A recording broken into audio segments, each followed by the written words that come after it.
Rider binawian ng buhay matapos sumemplang sa motor. Narito news scoop ni Rain Soto.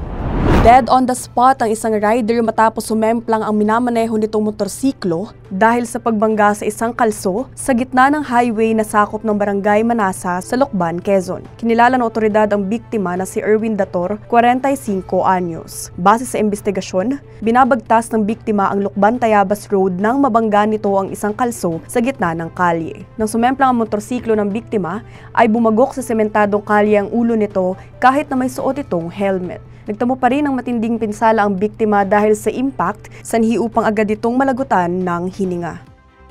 Inanunsyo ng APCU o Association for Philippines-China Understanding at Embassy of the People's Republic of China in the Philippines ang pagbubukas ng nominasyon para sa Award for Promoting Philippines-China Understanding 2024. Nabatid na nagsimula ang nominasyon noong 11 ng Marso at nakatakdang magtapos sa 15 ng Abril. Bukas ang nominasyon sa lahat ng sektor, kabilang na ang mga nasa industriya ng negosyo, akadim, sining at media. Nakatuon ang pamantayan ng kompetisyon sa naging impact ng nominee sa pag-uugnay ng kultura at pagkakaunawaan sa pagitan ng Filipino at Chinese communities. Dahil dito, hinimok ng APCU ang mga organisasyon at individual na mag-nominate ng mga kandidato na naging friendship at cooperation ambassador sa pagitan ng Pilipinas at China. Makikita ang nomination forms at guidelines ng APCU 2024 sa official website ng APCU. Ang Association for Philippines-China Understanding ay isang non-government organization sa Pilipinas na nagtataguyod ng people-to-people diplomacy, bilateral understanding